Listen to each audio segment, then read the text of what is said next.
रात्रि क्लास चल रहा था 29 अगस्त 1968। तीसरे पेज की मध्याय में बात चल रही थी 4 चित्रों की। चित्रमूर्ति, गोला, झाड़, सीढ़ी, ये चित्र बहुत हैं समझाने के लिए। सो भी वास्तव में सालिम बुद्धि बच्चों को समझाने के लिए कुछ भी चित्र, जड़ चित्रों की दरकार नहीं रहती है। तुम बच्चों को तो ज्ञान बुद्धि में है और उसमें भी सुना होगा तुम जैसे लाइट हाउस भी हो, सुदर्शन चक्रधारी भी हो,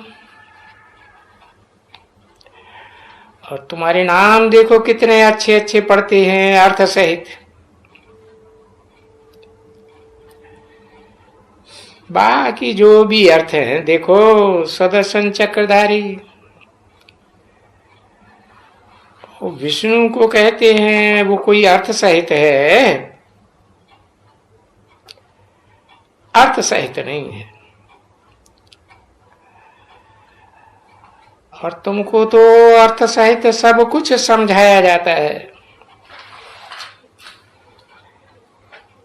कि विष्णु की 4 भुजाएं 4 सहयोगी आत्माओं की निशानी है,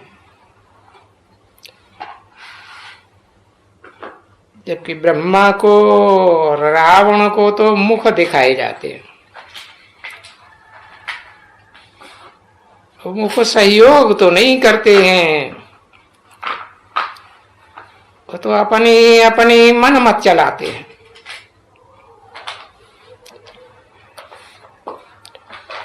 तो अर्थ सहित तो नहीं है। और तुमको तो अर्थ सहित सबको समझाया जाता है।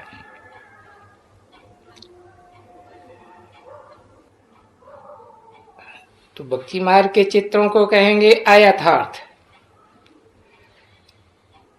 और तुम्हारे चित्रों को कहेंगे यथार्थ अर्थ सहित, जिन्हें तुम समझाते हो।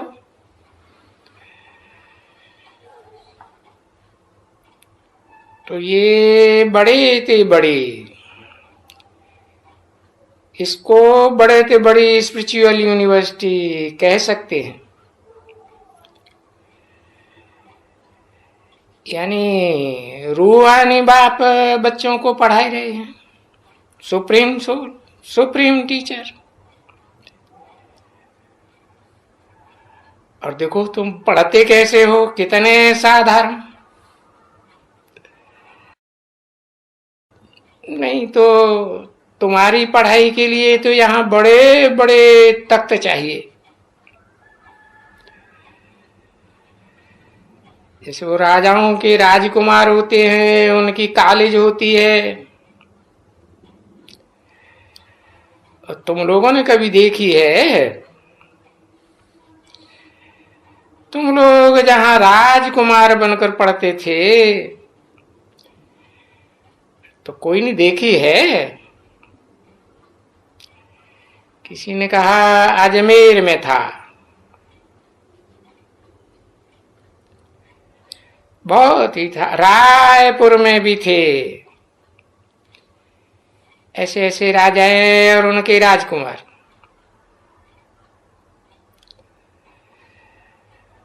तो उनको बैठने के लिए कुर्सियां बहुत अच्छी, कोच के मुआफिक एक एक कुर्सी अच्छी अच्छी, बहुत अच्छी।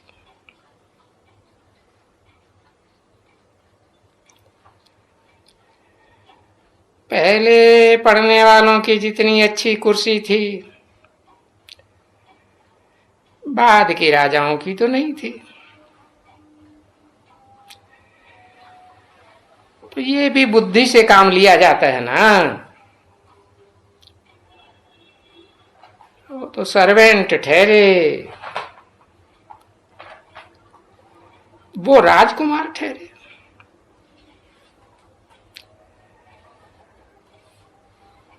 तो उनको जरूर मान देना पड़े ना उस टीचर को।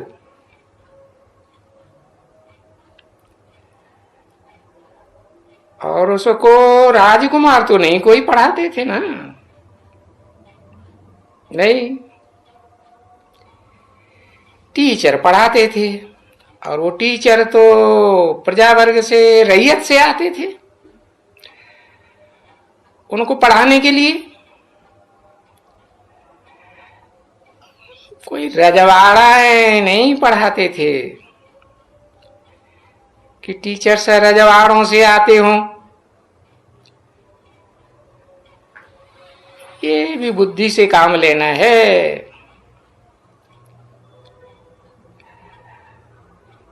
कि भाई वो शाहजादों और शाहजादियों का टीचर कौन होगा?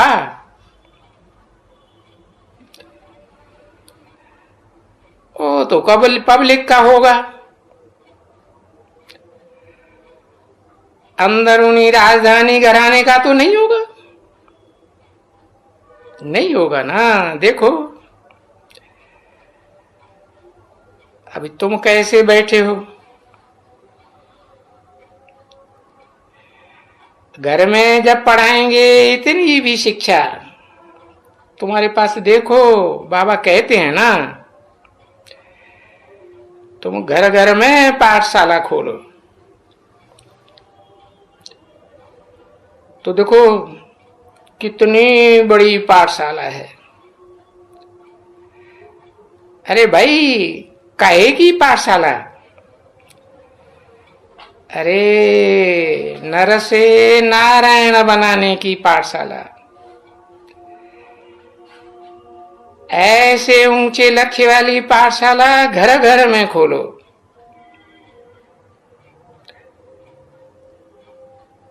तो वहां पाठशाला में वास्तव में क्या पढ़ाते हैं? गीता पढ़ाते हैं ना। उसका नाम ही है श्रीमद् भगवत गीता। भगवान की बोली हुई भगवत गीता। तो वही तो राजयोग की गीता है, जिससे राजाएं बनाए जाते हैं, जन्म जन्मांतर के राजाएं बनाए जाते हैं। उससे कोई प्रजा नहीं बनती है। तो उस समय में कोई समझ में नहीं आता था। कोई ने पढ़ा है कभी ने कोई वहां चाल सिस्टम में? कोई गुरुओं के पास कोई गया है छोटे छोटे कमरे में? नहीं पढ़े हो ना। अरे कहाँ गीता सुनी है वहां जाकर के? किसी ने कहा सुनी है। अरे बॉम्बे में चाल सिस्टम में बहुत ही गुरु है, जहां चाल सिस्टम बहुत है।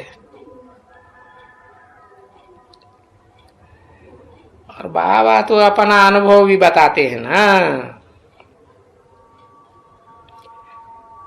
गीता सुनाते हैं। छोटी सी कोठरी में 5-7 मुश्किल से बैठते होंगे, 10 बैठते होंगे। तो वो भी तो गीता पाठशाला यानी मनुष्य से देवता पद पाने के लिए पढ़ते थे ना। और पढ़ाने वाला भी वो गीता का भगवान था। तो वही गीता का भगवान, वही बापों का बाप अभी भी आए हुए हैं।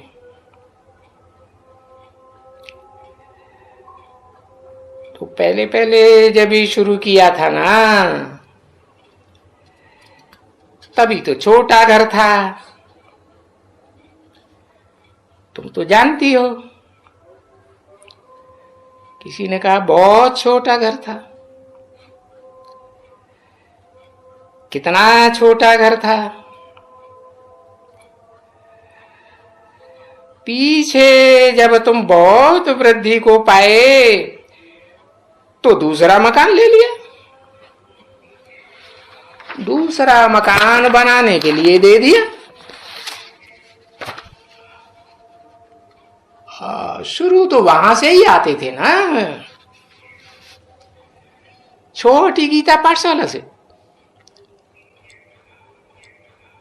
29 अगस्त 1968 की रात्रि क्लास का चौथा पेज। तो सो इन बातों का विचार करो। बाप कहते हैं कि मैं जब आया था इनके तन में, किनके तन में है? हाँ, चार मुखों का यादगार ब्रह्मा दिखाया जाता है ना, संगठित मुखों की यादगार है। तो इनके तन में आए थे। देखो बाप ने आकर के कितने छोटे मकान में इतनी राजाई प्राप्त कराने के लिए पढ़ाते थे। अभी तो वृद्धि होती गई है, और ये वृद्धि होकर के कहां तक चली जाएगी। बाप कहते हैं ना, बच्चों तुमको कॉलेज बड़ी बड़ी पढ़ाने के लिए आप ही मिलेंगी। अभी देखो बड़े बड़े मकान लेते हैं, किराए पर लेते हैं ना। बिरला का भी ले लिया था, तो ये भी अभी लेते हो, कितने बड़े हैं। और पहले तो कितने छोटे छोटे मकान में बैठते थे। अभी जितना वृद्धि, पता नहीं इससे भी जास्ती वृद्धि क्या हो जाए। इससे जास्ती तो फिर वही हम रखेंगे, माइक्रोफोन वगैरह सब सुनने के लिए रखेंगे।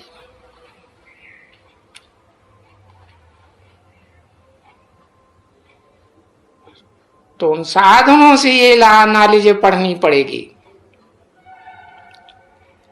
क्योंकि नॉलेज तो बहुत सहज सहज थे सहज। बाप का परिचय मिला और बुद्धि में असली परिचय बैठा, तो बादशाही तो तुम बच्चों की है। क्या परिचय? कि कैसे निराकार बाप, आत्माओं का बाप, मनुष्य शरीरों के, मनुष्यों के बाप में, साकार में मुकर्रर रूप से प्रवेश करते हैं। उस बाप का परिचय मिला तो विश्व की बादशाही तुम बच्चों की। तो देखो बाप कैसे आते हैं साधारणतन। पहले छोटा मकान, और फिर कितने बेहद के मकान मिलते हैं। अरे मिलने के ही है।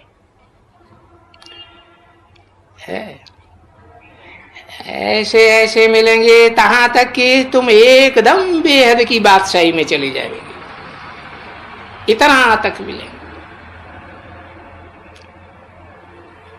आत्माभिमानी बनाते हैं ना, और वहां कहते हैं ना, ये शरीर मरा, अभी तो ऐसे नहीं कहेंगे। अभी तो बाप कहते हैं आप मरे तो मर गई दुनिया। अपने आप को मारते ही नहीं है, मरते ही नहीं है। अरे आत्मा आप है ना, तो आत्मा तो अजर अमर अविनाशी है, वो तो मरती ही नहीं है। शरीर तो विनाशी है, तो इस आत्मा का शरीर मरता है। तो ऐसे नहीं कि आप आत्मा मर जाते हो, तो आपको अभी बाप कहते हैं।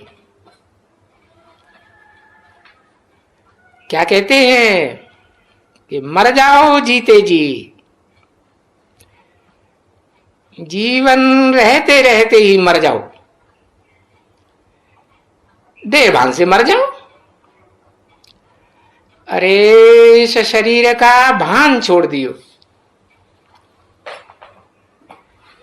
अब ऐसे समझेंगे तो तुम्हारे लिए तो जैसे ये दुनिया है ही नहीं। फिर क्या है? एक बाप दूसरा न कोई। एक बाप को याद करो, करते करते करते तुम एकदम नई दुनिया में पहुंच जाओगे। यहां तुमको बॉम्बे इतनी याद नहीं पड़ेगी। किनको याद नहीं पड़ेगी? जिनको आत्मिक स्थिति में टिकने और बाप को याद करने का अभ्यास पक्का हो जाएगा। और यहां तो बाप बैठे हैं ना, ऐसे तो नहीं कि चले जाएंगे या चले गए हैं। तो वो तुमको आई है, तुमको ये दुनिया भुलाने के लिए। ऐसे भुलाए भुलाए करके और आत्मा को साथ में ले ही जाएंगे।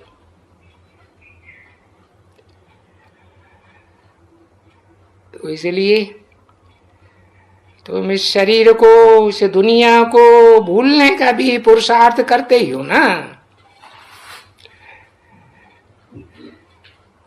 शरीर को भी भूलने का पुरुषार्थ करते हो, बाकी तो रहेगी ये शांत आत्मा।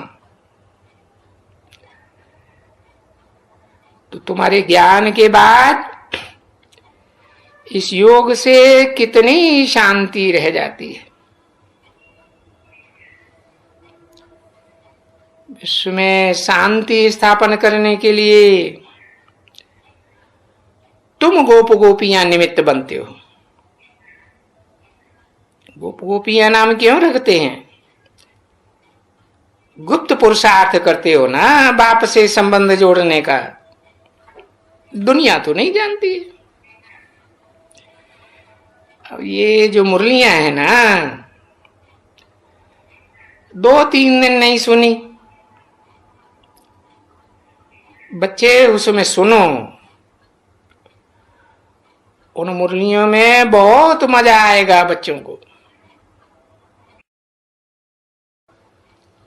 अच्छा, रूहानी बच्चों प्रति रूहानी बाप व दादा का दिल व जान से और प्रेम से याद, प्यार और गुड नाइट।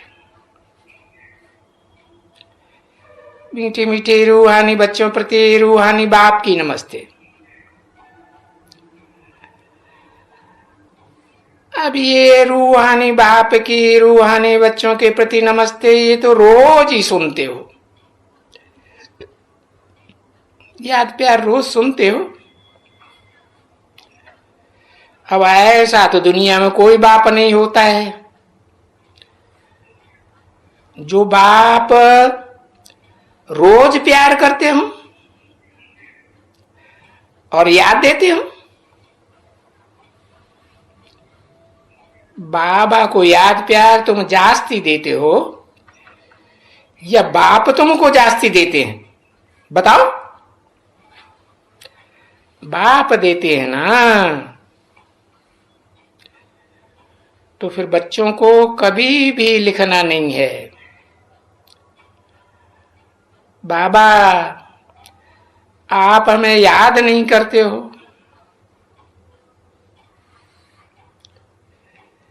किसी ने बीच में कहा, ये भी बच्चे इतने प्यार से हुज्जत से कहते हैं, अरे पर बाबा तो रोज सुबह को और रात को, और देखो इसमें तो सब करके आ जाता है। और बाबा की बुद्धि में भी सभी जो भी बच्चे हैं सबको याद प्यार देते हैं। और उसमें भी कोई खास बच्चे हैं, कोई आम बच्चे हैं। खास बच्चे कौन हैं? जो बहुत सर्विसेबल हैं, जिनको बाप बहुत याद करते हैं। ऐसे कहा जाता है ना। तो बच्चों को तो खास याद प्यार देते हैं, जो रूहानी बाप के रूहानी स्टेज में टिकने वाले बच्चे। और उनमें भी फिर नंबरवार पुरुषार्थ अनुसार हैं। वो भी एक जैसे रूहानी स्टेज में टिकने वाले तो नहीं हो सकते। दिल में ये तो समझते हैं ना कि बाबा सबको याद प्यार देते हैं, क्योंकि इस दुनिया में जितने भी मनुष्य मात्र हैं, जितने भी प्राणी मात्र हैं, सबकी सदगति होने की है। सदगति मान ही नो दुर्गति है टाल। जीवन रहते रहते ही सदगति।